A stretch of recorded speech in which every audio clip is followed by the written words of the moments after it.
Is review of the Vikata Kavi web series Telugu. Original language Telugu movie అన్నమాట. And Tamil version లో కూడా dubbing అయితే అవ్వింది. Live streaming on the G5 Telugu. Family audience కి ఈ మూవీ నచ్చుతుంది. ఎక్కువ అడల్ట్ సీన్స్ అండ్ 18+ లాంగ్వేజ్ అయితే ఎక్కడ కూడా లేదని చెప్పుకోవచ్చు. ఈ వెబ్ సిరీస్ ప్లాట్ లైన్ విషయానికి వస్తే నాకైతే నచ్చింది అనమాట.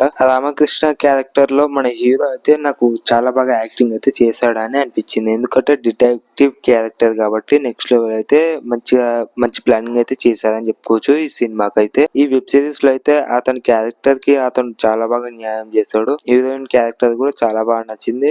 అది నాకు నెక్స్ట్ లెవెల్ అనిపించింది అని చెప్పుకోవచ్చు.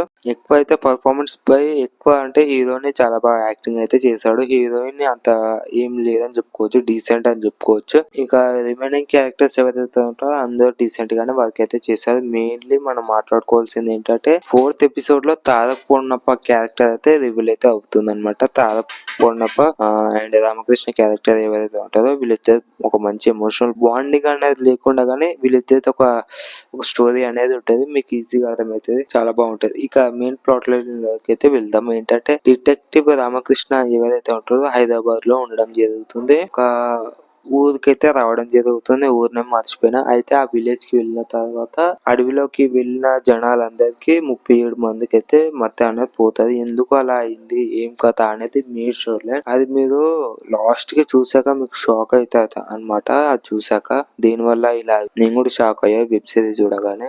దాదాపు 6 ఎపిసోడ్స్ ఉంటాయి అనమాట. 2 ఎపిసోడ్స్ కొంచెం అంత కన్విన్స్ అనిపించదు కానీ 3rd ఎపిసోడ్ నుంచి కొంచెం అలా స్క్రీన్ ప్లే ప్రాసెస్ బట్టి అలా వెళ్ళిపోతాం అనమాట. నాకైతే చాలా బాగా నచ్చింది వెబ్ సిరీస్ అయితే. సాంగ్స్ ఏం లేవు కానీ కొన్ని బీజిఎమ్స్ అయితే ఎలివేషన్స్ చాలా బాగా నచ్చినాయి అని చెప్పుకోవచ్చు. బ్యాక్గ్రౌండ్ స్కోర్ అయితే చాలా బాగుంది. ఈజ్ ద రివ్యూ వికటి కవి. ఓకేనా, మీరు వెబ్ సిరీస్ చూడాలనుకుంటే G5 లో లైవ్ స్ట్రీమింగ్ అవుతుంది. తెలుగులో అవైలబుల్ ఉంది, వెళ్ళి చూడండి. ఓకేనా, ఒక లైక్, షేర్, సబ్స్క్రైబ్ అయితే చేయండి. ఓకేనా, మరిన్ని వీడియోస్ కోసం ఇంకా ఛానల్ అయితే సబ్స్క్రైబ్ చేయండి.